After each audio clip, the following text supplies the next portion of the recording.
Hello दोस्तों, मेरा नाम है ग्लोरी और आज के इस वीडियो में हम आप लोगों को बताने वाले हैं गोल्जी अपैरेटस के बारे में। देखिए, इसके पहले की वीडियो में हमने देखा है सेल क्या होते हैं, सेल के कितने टाइप्स होते हैं, सेल का स्ट्रक्चर कैसा है, फंक्शन क्या है, डिस्कवरी कैसे हुई थी, किसने की थी, वो सारी चीज़ें हमने देखी है। तो सेल की वीडियो में हमने ये चीज़ देखी है। अब सेल ऑर्गेनेल्स के बारे में बात करें तो उसमें हमने माइटोकॉन्ड्रिया देखा है, एंडोप्लाज्मिक रेटिकुलम देखा है और आज हम देखने वाले हैं गोल्जी अपैरेटस के बारे में।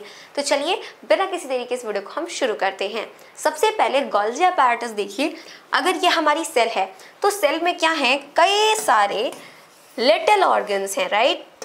कई सारी लिटिल ऑर्गन्स हैं जिनको हम क्या बोलते हैं, जिनको हम सेल ऑर्गेनेल्स बोलते हैं।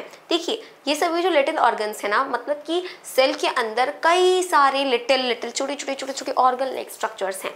वो क्या करते हैं, उनका ना अलग अलग काम है, लाइक डिविजन ऑफ लेबर है कि भाई तू ये करेगा, तू ये करेगा, तू ये करेगा, तू ये करेगा, है ना। डिवीजन ऑफ लेबर है, हर कोई किसी न किसी काम के लिए रिस्पॉन्सिबल है।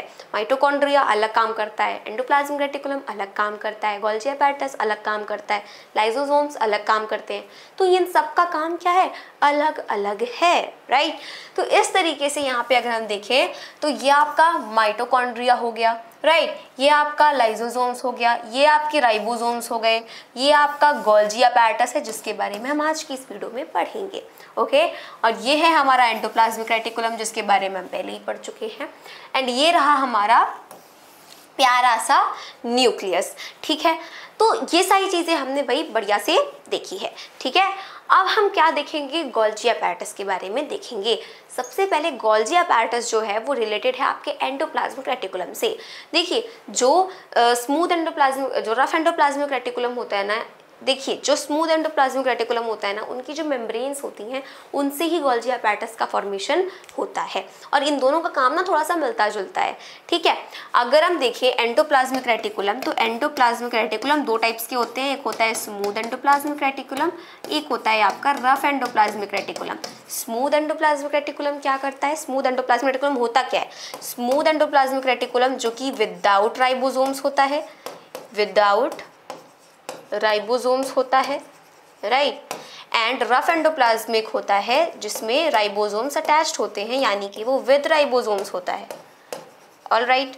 अब इनमें एक मेजर डिफरेंस है, क्या डिफरेंस है, स्मूथ एंडोप्लाज्मिक रेटिकुलम हमेशा किसको सिंथेसाइज करेगा, ये हमेशा सिंथेसाइज करेगा लिपिड्स को, स्टेरॉइड्स को, है ना, कोलेस्ट्रॉल को, इन सारी चीज़ों का सिंथेसाइजेशन कौन करेगा, आपका स्मूथ एंडोप्लाज्मिक रेटिकुलम करेगा। But if you talk about rough endoplasmic reticulum, तो रफ एंडोप्लाज्मिक रेटिकुलम सिर्फ और सिर्फ प्रोटीन्स को सिंथेसाइज करता है। जो रफ एंडोप्लाज्मिक रेटिकुलम के ऊपर जो राइबोसोम्स अटैच्ड होते हैं वो ही प्रोटीन को सिंथेसाइज करते हैं, और रफ एंडोप्लाज्मिक रेटिकुलम क्या करता है, उसको ट्रांसपोर्ट करने का काम करता है। अब अगर हम बात करें किसकी, अब अगर हम बात करें गोल्जी अपैरेटस की, तो इसके बारे में हम आगे डिटेल से पढ़ेंगे, अभी बस हम इतना जान लेते हैं।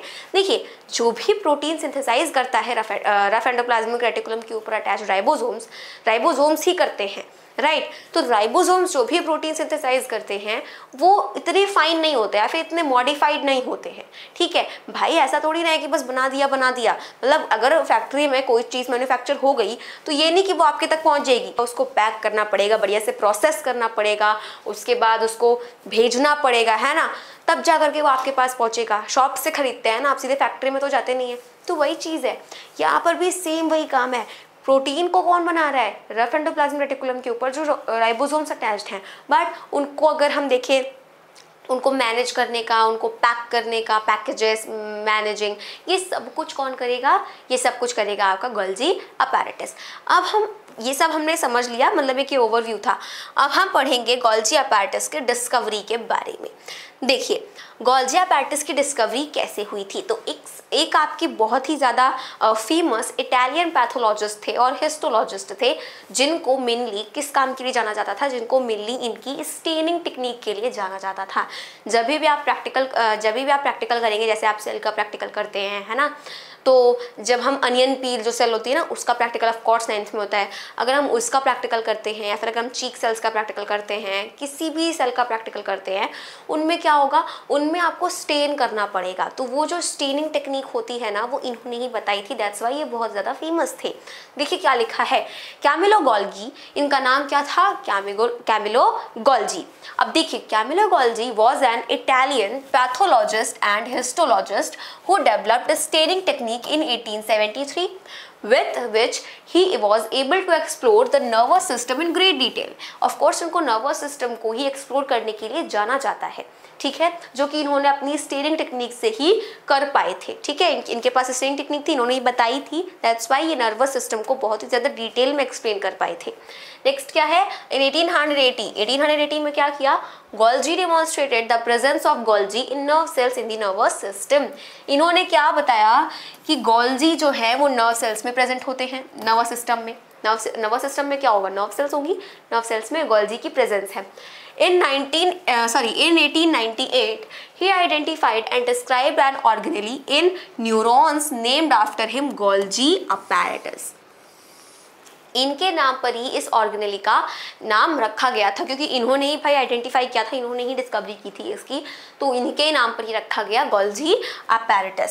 नेक्स्ट क्या है, which is found typical in eukaryotic cells. Eukaryotic cells यानी कि जो एनिमल्स में पाई जाती है, प्रोकैरियोटिक सेल्स मतलब कि जो इनकम्प्लीट होती है, बैक्टीरियाज वगैरह में पाई जाती है, okay, and plays an important role in modifying, sorting and packaging cellular macromolecules. तो यहाँ पर क्या लिखा है, plays an important role in modifying, sorting, packaging, ठीक है।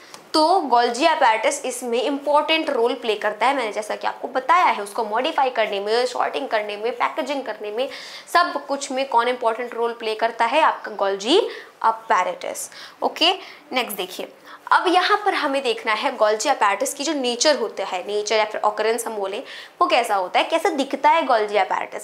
गोल्जी apparatus आप देख पा रहे हैं, ये कुछ फ्लैटेंड सैक्स की तरह आपको दिख रहा होगा। फ्लैटेंड सैक्स मतलब क्या, फ्लैटेंड सैक्स मतलब कि यहाँ से तो ये आपके क्या है, यहाँ पे इनका स्पेस कम है, यहाँ जाकर के ये ब्रॉड हो जा रहे हैं, आपको दिख रहा है, मतलब ये कंप्लीटली फ्लैट नहीं है ना, इनका जो सैक है वो कंप्लीट सैक नहीं है, ये फ्लैट है, बीच में से फ्लैट है, ऐसे बीच में से फ्लैट है, और यहाँ पे जाकर के ये ऐसे हो गए हैं, ब्रॉड हो गए हैं। तो ये क्या है, ये आपके फ्लैटेंड सैक्स लाइक स्ट्रक्चर्स हैं।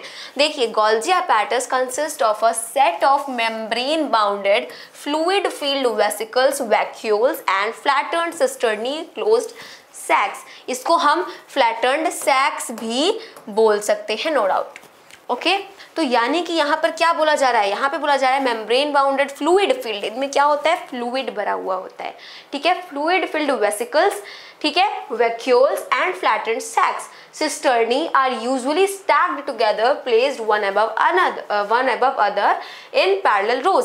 अब पैरेलल रोज मतलब क्या, ये आपकी क्या है, ये हम पिछली वीडियो में देख रहे हैं, एंडोप्लाज्मिक रेटिकुलम की वीडियो में, ये आपकी क्या है, सिस्टर्नी है, देखिए लिखा हुआ है, ये आपकी क्या है, सिस्टर्नी है।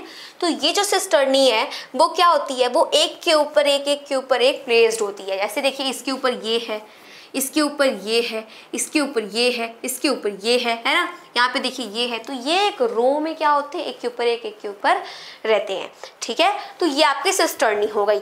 अगर हम बात करें किसकी, अगर हम बात करें वेसिकल्स की, तो वेसिकल देखिए ये रहा आपका सेक्रेटरी वेसिकल। वेसिकल्स क्या होते हैं, एक बोल सकते हैं कि spherical like spherical sac like structures को हम क्या बोलते हैं, वेसिकल्स बोलते हैं। देखिए ये कंप्लीटली बाहर आ चुका है, तो ये आपका कंप्लीटली बाहर आ चुका है, तो ये आपका क्या है, सिक्रीटरी वेसिकल है, ठीक है। अगर हम बात करें देखिए तो यहाँ पे newly forming vesicle, newly forming vesicle मतलब क्या, ये अभी फॉर्म हो रहा है, आपको यहाँ पे दिख रहा है, ये अभी वेसिकल बन रहा है, बना नहीं है, ये पूरा बन चुका है, इसलिए ये सिक्रीटरी वेसिकल है, ये अभी बन रहा है, ठीक है। उसके बाद अगर हम देखें तो यहाँ पर अगर आप देख पाएंगे तो इसके अंदर का जो स्पेस होता है, जैसे अगर ये आपकी सिस्टर्नी है तो सिस्टर्नी के अंदर का जो स्पेस होगा उसको हम क्या बोलेंगे, उसको हम ल्यूमेन बोलेंगे, ठीक है। अब उसी तरीके से देखिए यहाँ पर भी क्या है, इनकमिंग ट्रांसपोर्ट वेसिकल्स, ये सारे आपके वेसिकल्स आ रहे हैं, ठीक है, ओके, हम समझ गए। अब आगे क्या है, the plant cells contain many freely distributed subunits of Golgi apparatus called dictyosome.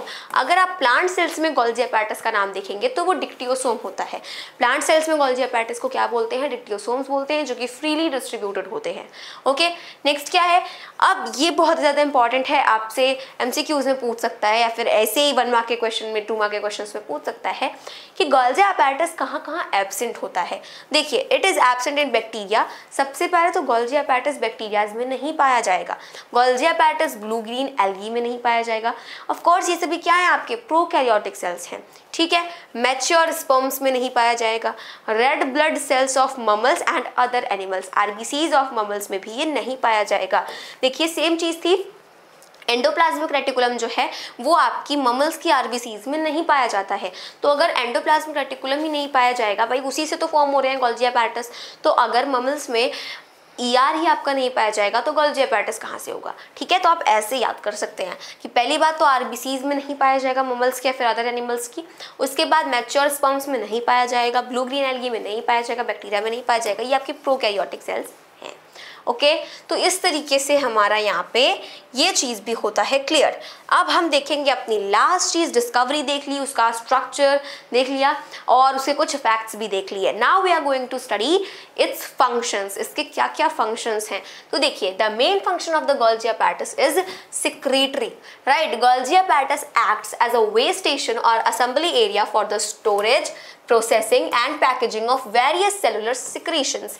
जो भी सेलुलर सिक्रीशंस होते हैं जैसे कि प्रोटीन्स हैं, एंजाइम्स हैं, उन सभी का जब सिक्रीशंस होता है तो उनको क्या करने का, उनको स्टोर करने का, उनको प्रोसेस करने का, उनको पैक करने का काम कौन करता है, गोल्जी अपैरेटस ही करता है।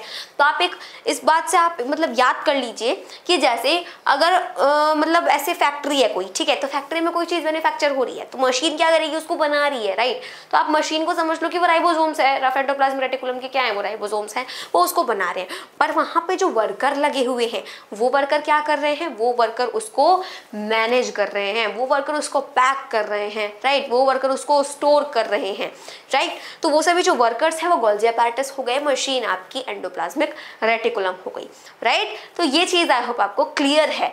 अब नेक्स्ट क्या है, it packs material synthesized in the cells and